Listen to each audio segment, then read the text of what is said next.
first thing I noticed is we're reaching out to folks in Butte and saying, do you have one of the Mick's numbers?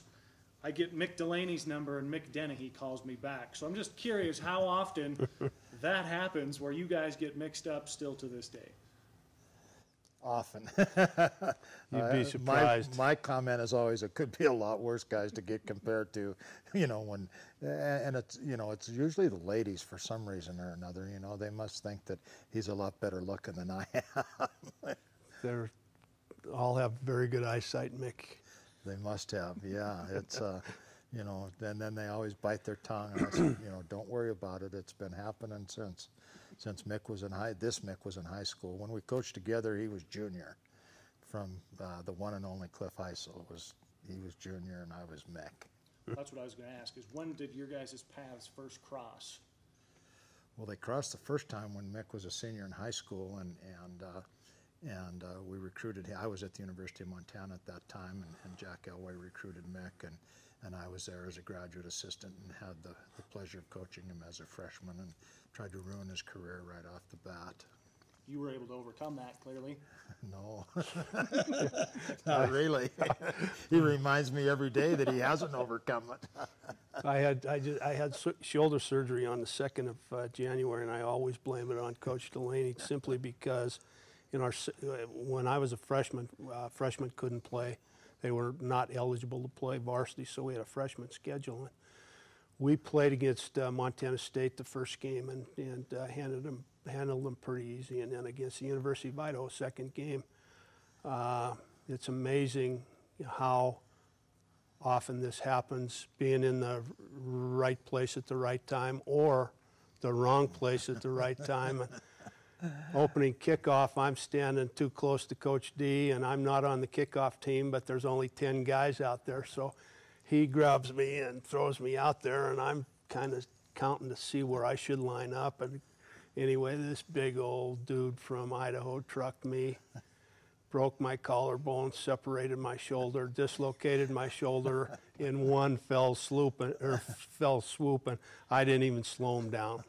And so anyway, I blame my shoulder surgery last January on Mick Sr. Every time he hits a bad golf shot, it's my fault. Oh, God, you screwed my shoulder up 35, 40 years ago. I was just going to ask how often that comes up when you guys are on the golf course. Often, let me tell you.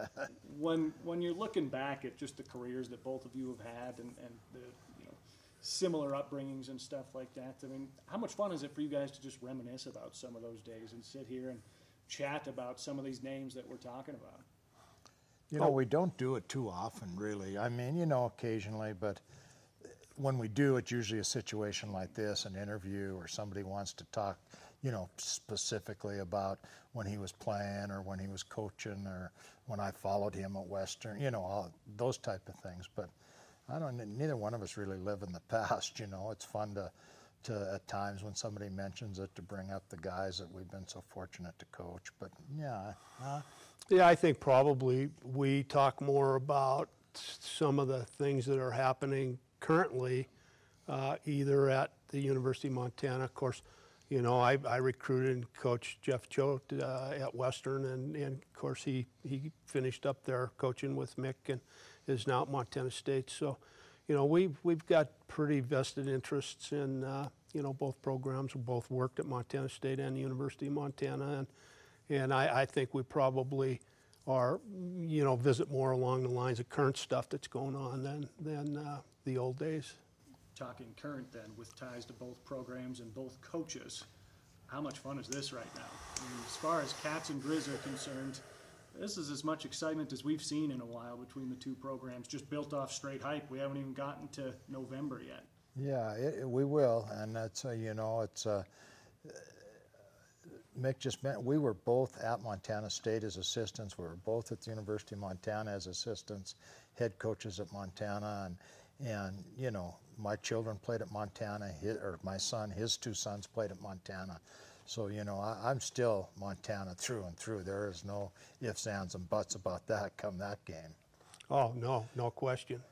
But I will say this, I think it's good for football in the state of Montana to have a guy like Choate down there getting things going again. I think that single-handedly will do a lot in terms of the University of Montana getting a hell of a lot better real fast. Yeah, it's the hype and excitement around the program is huge. What about on the opposite side of the state with Bobby coming back? How big was it for that program to try and get back on track? Oh, I think it was a must at this point in time. Just, you know, and Bobby says it now. It's not going to be the exact same as it was when he left. You know, now 10 years ago, or 8, whatever it is, 10 years. I think it's going to be a battle, but you will see that emotion and excitement and toughness every single day at the University of Montana, and you've seen that the last 2 years under Coach Choate at Montana State. Yeah, I concur wholeheartedly. I think it's wonderful. I think the timing is fabulous, and you know, obviously very much needed, and it's going to make things very interesting. I don't know what it means, but I see about twice a week that one or the other of them trolls the other. And you could tell me, well, I don't know what the hell troll is, but anyway, they're social media. They get after each other pretty good. We're already past the age where we know what troll means on social media, so yeah, it's beyond all of us there. It is fun to watch that.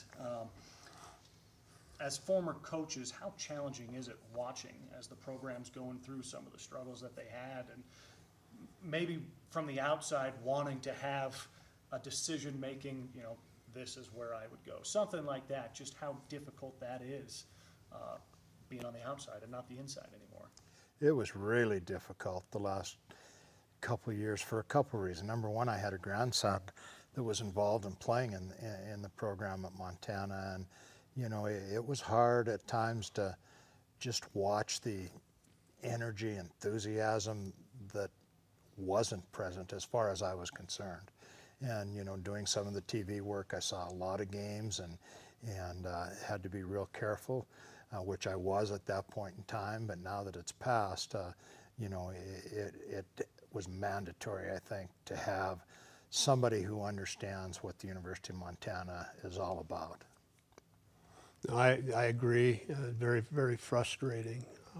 But I think, once again, as Mick said, I think things are in really good hands in terms of the kind of effort that we're going to see and the kind of enthusiasm that we're going to see, and you know, kids having fun, and when they're having fun, they're flying around, and I think it'll make a real big difference in a real short period of time.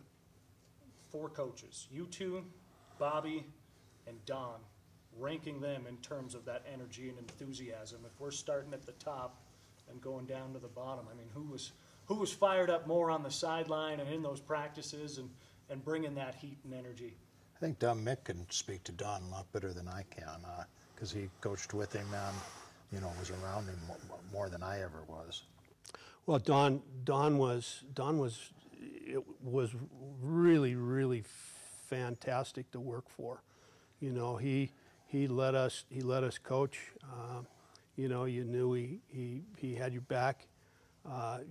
You know, there were times on Saturdays where he could be a little bit of a pain in the rear end if we didn't get a first down when we were supposed to, and stuff like that. But you know, we had good coaches that had kind of step between and stuff like that. That you know, he was a very competitive guy, very bright guy, but just an absolutely wonderful, wonderful guy to work for.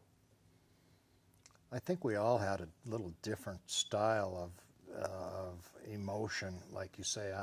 The times I saw Don, he wasn't a guy like myself that was half crazy, you know, and all the time, you know, going. I mean, he was very calm, so to speak, at the times I saw him, and you know, pretty much always had control of his thinking beyond where it was. I wasn't smart enough to think way ahead, so I had to react at the instant.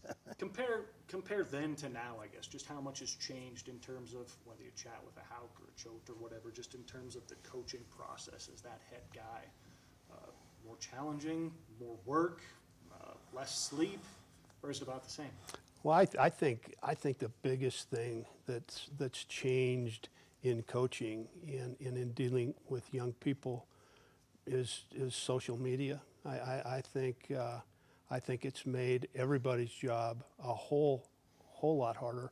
You know, when I was there, you know, people had cell phones, but you know, the cameras and the videos and the instant stuff that went on Facebook, et cetera, et cetera, et cetera, it wasn't quite there yet. But I think that that in a nutshell has made coaches' jobs 9,000% more difficult than the old days, where, you know, you could still do and say stuff in an emotional way at practice and not have it not have 900,000 views an hour later. You know, that's a weird dynamic for me.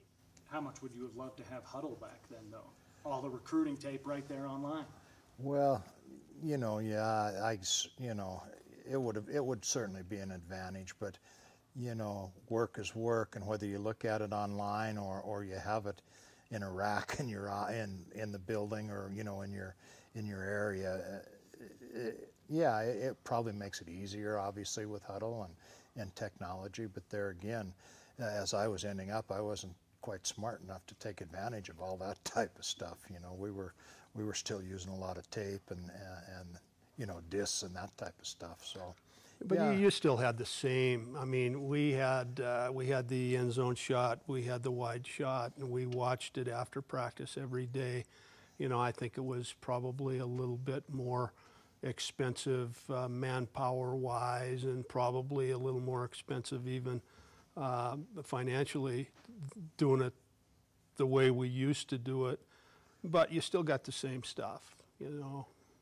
We were both able to, you know, or not fortunate enough to coach back in the day where when we had 16 millimeter film, you'd be in a room half this big, and to get what you wanted, you had to splice, cut and splice, and you'd look across the wall and there'd be 100 pieces of footage of tape that you had to put back together to get what you wanted and things like that, where now you just click it and erase it and off you go. So, you know, I could see working until midnight in those days. I'm not big on that anymore. Since retirement, what's that best trip or most exciting moment you guys have had that coaching obviously didn't allow you to do? Outside of coaching? Yeah. Oh, I've taken several. Just the last one was probably as memorable. My wife and I went to Washington, D.C. In April. It was fabulous. My wife and I were very fortunate when I was at CSU. I think we went 8 years in a row to Hawaii for a week during spring break and played golf, and with a very good friend of ours who had a beautiful place on the Big Island, and it was just fantastic as far as being away from, you know, but still the things through my life, and I'm sure Mick's, that have been most rewarding and most enjoyable have been because of football, bowl games, you know, huge rivalry games, things like that. Of just, you know, those are the things that you mentioned a while ago that you kind of reminisce about once in a while, how fortunate, you know, we were. We played in the Holiday Bowl 3 times and the Liberty Bowl 3 times, and a national championship in 08 and 09 with Bobby when I first came back. You know, those are the things that are so memorable. How often do you guys golf together? Who wins that? Oh, he's a better golfer than I am. He's way younger. He's you know, playing from the red tees now, though. Don't let him. He's being generous. He hits it to, you know, 150 yards further than my best drive. So yeah, no, Mick is way younger than me. So he and my wife are the same age. He's a much better golfer. Hole-in-ones? Anything close for either? I've had 3 of them. 2 double eagles, no holes in one. 2 at Canyon River and 1 in Billings years ago. My son was living there, and we went out in spring recruiting in May, and it was snowing and the wind was blowing at Peter Yeagan, and there was he and I and 1 maintenance guy on the whole golf course, and I bounced one in on the par 3, and the guy did see it. So somebody other than my son saw that one. But yeah, it's been fun. And then if we're going to build the Mount Rushmore here in Butte, who goes on there besides your guys' faces? Oh gosh, you know, there are so many. One thing that's really I found to be really, really unique and interesting, and I've mentioned it before in interviews, is coming out of Butte at the University of Montana and at Montana State. There have been 5 head coaches from Butte, Montana. Mick and I at the University of Montana, Jigs Dahlberg at the University of Montana, Sonny Lubick and Jim Sweeney at Montana State. So Sonny Holland. And Sonny Holland. So, you know, that's 7, is it? All from the mining city. And just been so, you know, and there's been just a ton of other coaches that have went other places that are, you know, so outstanding. This is, to me, is the breeding grounds of so many great football coaches.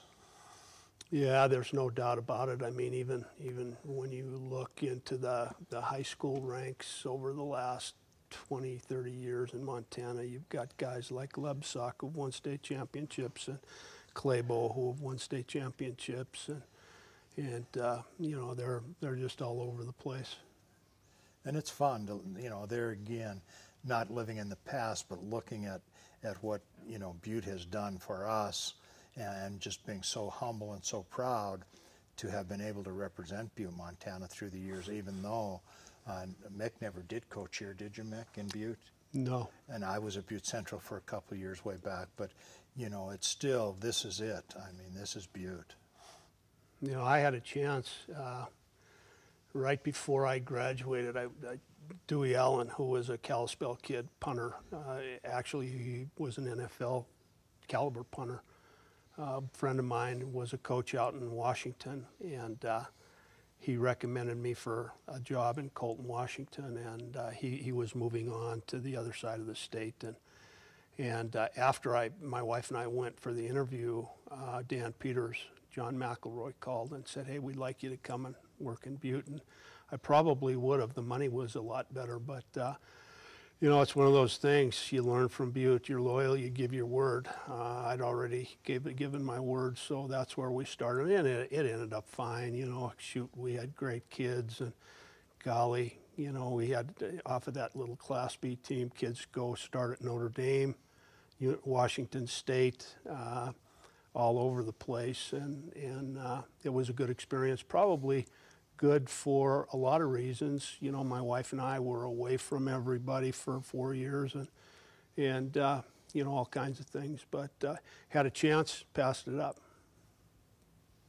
We're pushing high temp golf hours. Did we do all right? Shoulder feels okay. We're not napping over here, so we did all right. My group is gone. I'm going to go home and take a nap. My group, we've been done since 10 o'clock.